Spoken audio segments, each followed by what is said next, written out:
శివ చేసిన పని వల్ల బాలు కారు అమ్మేశాడని తెలిసి క్షమాపణ అడిగిన మీనాను కౌగలించుకుని అసలు నిజం చెప్పిన బాలు. శివ చెంప పగలగొట్టిన మీనా. ఇందుకు బాలు కారు అమ్మేశాడనే విషయం మీనా ఎలా తెలుసుకుంది?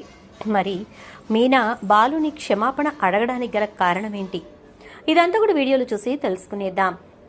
గుండె నిండా గుడి గంటలు అప్కమింగ్ ఎపిసోడ్స్లో ఏం జరగబోతోందనేది ముందుగా తెలుసుకోవడానికి వీడియోని లైక్ చేసి ఛానల్ను సబ్స్క్రైబ్ చేసి పక్కనే ఉన్న బెల్ ఐకాన్లో ఆల్ ట్యాప్ చేసేయండి. మొత్తం మీద ఇక చూసుకున్నట్లయితే కనుక బాలు అయితే చాలా పెద్ద డెసిషన్ తీసేసుకున్నాడు. తన ఫ్రెండ్స్ కోసం, గుణ నుంచి తన స్నేహితులందరినీ కాపాడటం కోసం కారు అమ్మేయాల్సి వచ్చింది. అసలు గుణతో గొడవ వచ్చింది శివ వల్ల. ఇక కార్ అమ్మిన తర్వాత తన ఇంట్లో వాళ్ళు ఎవ్వరూ కూడా డబ్బు ఇవ్వట్లేదు అనే మాట అనకూడదు అని చెప్పేసి చాలా చక్కగా బాలు వెంటనే ఆటోని కిరాయికి తీసుకుని తిప్పడం మొదలుపెట్టేశాడు. ఇక ఆ విషయం స్టాండ్కి వచ్చి రాజేష్ వాళ్ళందరికీ చెప్పడంతో అందరూ బాధపడ్డారు. మా వల్లే కదా ఇదంతా అని చెప్పేసి. ఇక అలా అన్న తర్వాత బాలు బాధపడలేదు. మీ అప్పులన్నీ తీర్చేశాను, ఇబ్బంది ఏముందిరా, ఇప్పుడు నేను బిందాస్గా ఆటో తోలుతాను, ఇంట్లో వాళ్ళకైతే నిజం తెలియకుండా ఉంటే చాలు, ఇంకా ఇంట్లో వాళ్ళకి డబ్బు ఇవ్వడానికి ఈ ఆటో చాలు నాకు అని చెప్పని అంటూ ఇంకా అక్కడి నుంచి వెళ్ళిపోతాడు. ఇక అలా వెళ్ళి బాలు కిరాయిలు తోలుతూ ఉంటాడు. అయితే ఎప్పుడు తను వెళ్లే రూట్స్లో మాత్రం వెళ్ళడు. అందులోనూ ఇంటి దగ్గర రూట్లలో అస్సలు వెళ్ళడు. ఎందుకంటే ఎవరికైనా తెలిస్తే బాధపడతారని చెప్పి. ఇక అలా వెళ్తూ ఉండగా అనుకోకుండా మీనాక్షి అయితే ఆటో ఎక్కుతుంది బాలుది. అలా ఎక్కేసరికి ఇక మీనాక్షిని చూసిన బాలు జాగ్రత్తగా కర్చీఫ్ కట్టేసుకుంటాడు. అలా కట్టేసుకున్న తర్వాత ఇక మీనాక్షి గుర్తుపట్టదు. కాకపోతే మీనాక్షి పలానా చోటుకు వస్తున్నానని చెప్పి రంగాకి ఫోన్ చేసి చెప్పడంతో రంగా అక్కడికి వస్తాడు. ఇక మీనాక్షి ఆటోలోంచి దిగిన తర్వాత డబ్బులు ఇచ్చేసిరండి అని చెప్పని లోపలికి వెళ్ళిపోతుంది.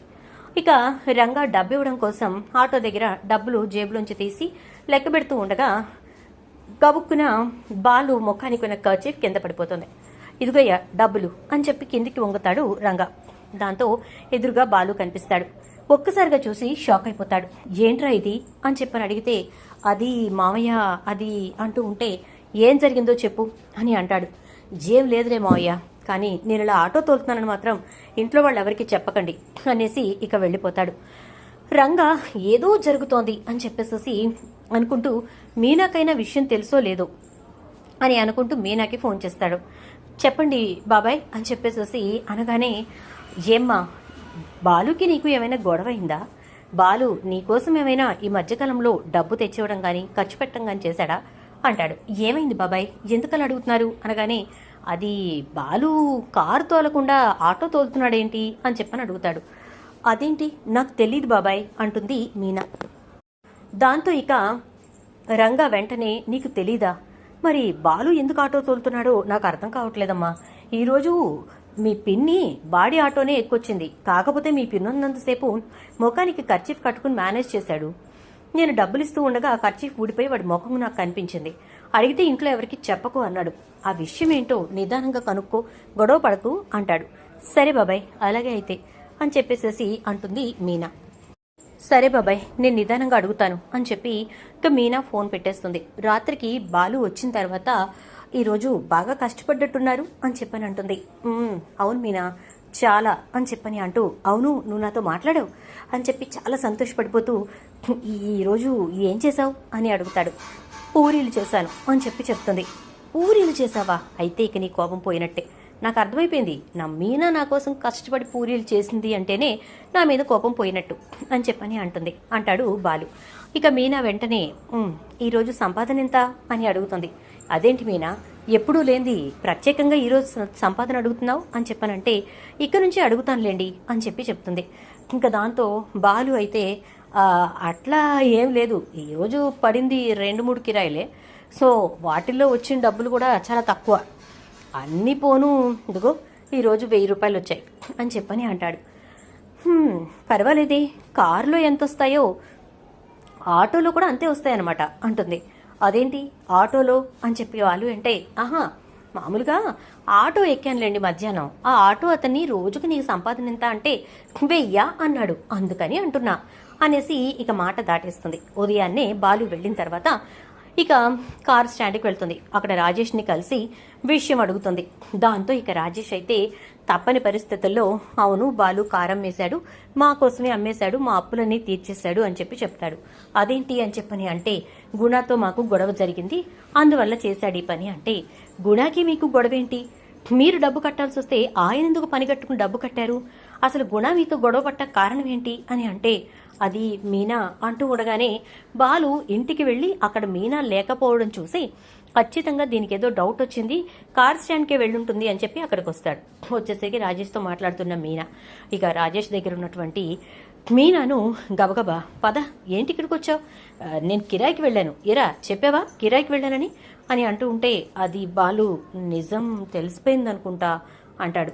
అదే ఉండదులే పద మీనా పద అని చెప్పేసేసి అనగానే ఆగండి ఎందుకు కారు అమ్మేశారు అని చెప్పేసేసి అంటుంది.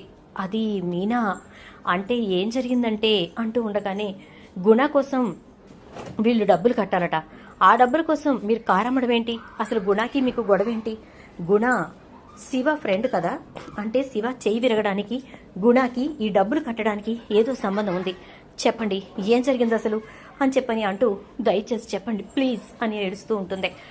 దాంతో ఇక బాలు అయితే మీనా దగ్గరకు తీసుకుని చెప్తున్నాను కదా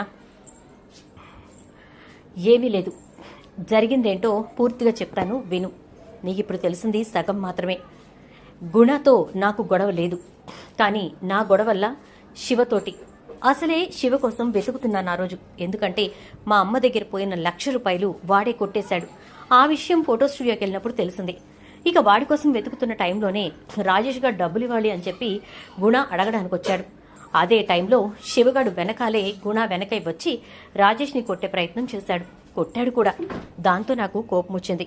అలా కోపం వచ్చిన నేను ఇక ఏం చేయాలో అర్థం కాక అసలే శివ ఎప్పుడు దొరుకుతాడా అని చెప్పి తిరుగుతూ ఉండగా వాడు నా చేతికి చిక్కి నా ఎదురుగా వచ్చి నా కాలర్ పట్టుకున్నాడు. రాజేష్ కాలర్ పట్టుకోవడమే కాకుండా నా కాలర్ కూడా పట్టుకోవడంతో నాకు కోపం వచ్చింది. అందుకే వాడిని కొట్టాను. వాడిని కొట్టడానికి కారణం నా కాలర్ పట్టుకోవడం కాదు, వాడు దొంగతనం చేయటం, ఆ గుణాగాడితో కలిసి చెడు అలవాట్లు చెడు సాహసాలకి పోవడం, అందుకోసం అని చెప్పానంటే నాకు తెలుసండి, మీరు కారణం లేకుండా ఏది చేయరని నాకు తెలుసు. ఈ నిజం చెప్తారేమోనని ఇన్ని రోజుల నుంచి వెయిట్ చేస్తూ ఉన్నాను. నాకు నిజం ఏంటో తెలియదు, కానీ ఖచ్చితంగా ఏదో కారణంతోనే మీరు వాడిని కొట్టుంటారని చెప్పని అనుకున్నానండి అంటూ ఇక మీనా అనేసరికి సరే ఇప్పుడు దీని గురించి వాడిని ఏమనకు అని చెప్పని అంటాడు. అనను, ఎందుకంటానండి, ఎందుకంటాను, నా కాపురం ఏమైపోయినా పర్వాలేదని ఆ వెధవ ఇన్ని అబద్ధాలు చెప్పాడు అని చెప్పేసి అంటూ ఇక మీనా వెంటనే ఇంటికి వెళ్తుంది. వెంటనే ఇంటికి వెళ్ళేసరికి అక్కడ పార్వతమ్మ ఏమే ఎందుకు వచ్చావు, మీ ఇంటికి వస్తే మీ అత్త ఏమో అవమానిస్తుంది, నువ్వేమో వచ్చి మమ్మల్ని ఓదార్చు అంటూ ఉంటే ఓదార్చాలా, ఓదారుస్తా, ఏడివాడు ఏడా బెదవా అని చెప్పని అంటూ ఉంటే శివ అక్కడ కూర్చుని ఉంటాడు.